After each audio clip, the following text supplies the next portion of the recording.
This PowerPoint presentation covers section 14.2 from the Acid-Base Equilibria chapter in our textbook. The topic of this section is pH and pOH. We will discuss the use of pH and pOH to quantify the amount of acid or base in a solution. Before viewing this presentation, you should have completed Reading Guide 14.2. Also, have your chapter handouts available for taking notes. In the previous presentation, we saw that water can act as either an acid or a base. It is amphiprotic. In fact, water can even react with itself. This is called the autoionization of water. When this happens, one water molecule can transfer its proton to another water molecule. When this happens, we form H3O+, also called the hydronium ion, and OH-, the hydroxide ion. Since water is both a weak acid and a weak base, this reaction doesn't happen to a great extent. Note the use of the double arrow. The equilibrium constant for this reaction is given a special name, Kw, also called the ion product constant of water. Kw is equal to the product of the concentrations of the hydronium ions and the hydroxide ions, the products in the reaction. Because the reactant water is a pure liquid, its concentration does not appear in the equilibrium expression. The value of Kw at room temperature is 1.00 times 10 to the minus 14. This is a very small value, indicating a very reactant-favored process. So in pure water, not much of either ion, hydroxide or hydronium, is produced. This equation has two variables. That means we can solve for one if we know the other. For example, if we wanted to know the concentration of hydronium ion, it would be equal to the value of Kw divided by the concentration of hydroxide ion. On the other hand, rearranging this equation to solve for the hydroxide concentration gives Kw over the concentration of hydronium ions. This relationship also shows an inverse relationship between the concentrations of hydronium ions and hydroxide ions. If the concentration of one of the ions increases, the concentration of the other must decrease in order for the product to remain a constant. This table shows that inverse relationship. A solution of pure water will have equal concentrations of H+ and hydroxide because the balanced chemical equation shows that one of each ion is produced. This gives Kw is equal to x squared.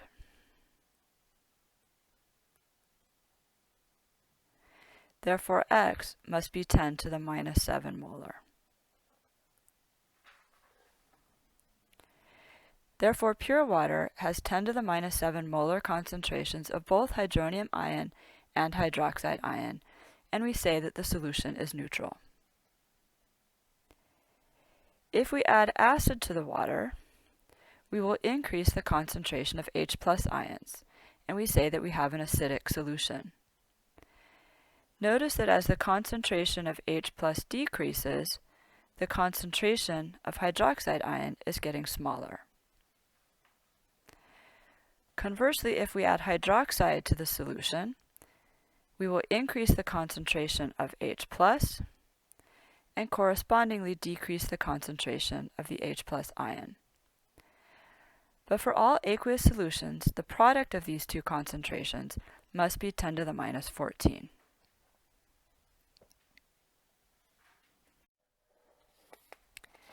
There is quite a large range of possible values for the concentrations of hydroxide and H+ in solution. In the previous slide, we saw them range from 1 molar to 10 to the minus 14 molar.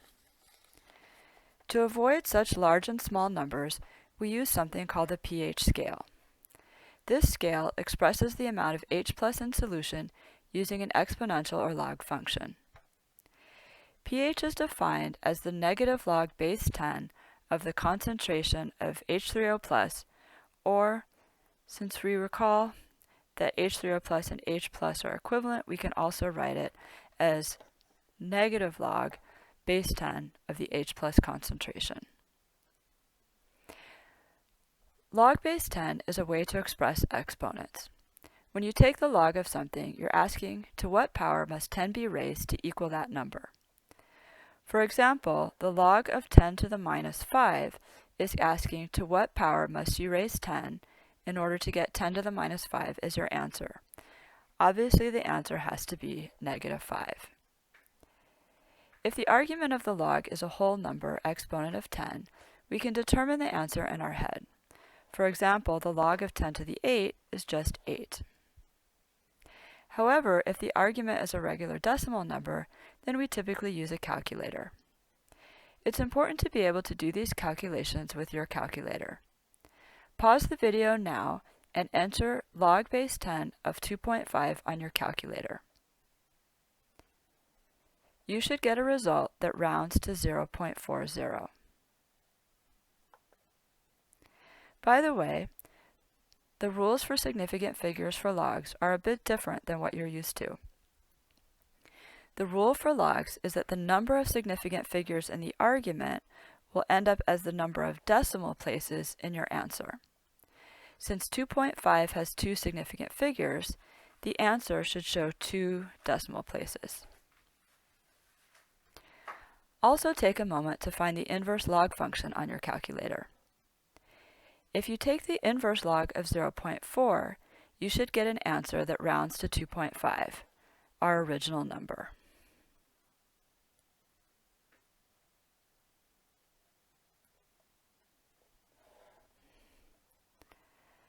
Looking at the highlighted equation above, if we want to determine the pH from the H plus concentration, we use this equation. But if we know the pH and want to find the concentration of H plus, we use this equation.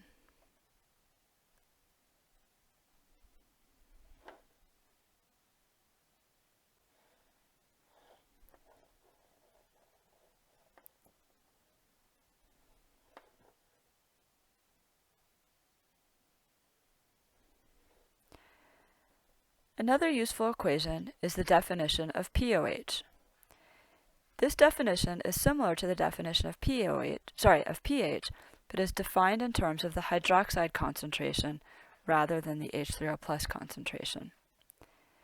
Similarly, if we want to know the POH, we take negative log base 10 of the hydroxide concentration. But if we know the POH and want to get the hydroxide concentration, we take the inverse log of the negative POH value. And finally, because the concentration of H plus times the concentration of hydroxide is equal to Kw, or 10 to the minus 14, taking the negative log of both sides of this equation gives us that the pH plus the POH will have the value of 14.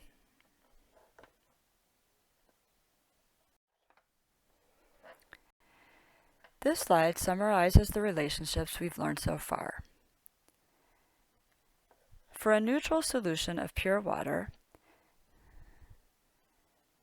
that has a H plus concentration of 10 to the minus 7, the pH for that solution will be the pH is equal to the negative log of concentration of H plus, gives us negative log of 10 to the minus 7, or a pH value of 7. On the other hand, an acidic solution that has an H plus concentration of 10 to the minus 3 will have a hydroxide concentration that's equal to Kw over the concentration of H plus, which is 10 to the minus 14 over 10 to the minus 3, which is equal to 10 to the minus 11 molar. The pH of this solution is equal to negative log concentration H plus, negative log of 10 to the minus 3, gives a pH value of 3. Notice that the pH of acidic solutions will be less than 7, whereas the pH of basic solutions will be greater than 7. Many textbooks like to say that the pH ranges from 0 to 14, but as we see in this table, that's not exactly true. It is possible to have negative pH values and also pH values greater than 14. For example, 10 molar H+ solution would have a pH value of -1.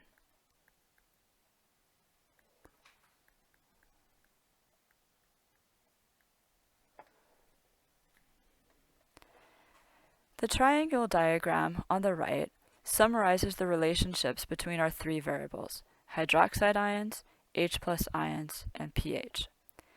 Notice that we have relationships that allow us to convert from hydroxide to H+, and another set of relationships between H+ and pH. However, there's no direct relationship between hydroxide and pH.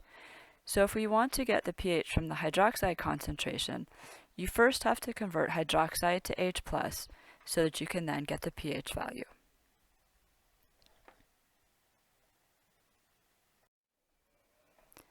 After viewing this PowerPoint presentation, you should be ready to complete group problems 3 and 4 from the group work packet.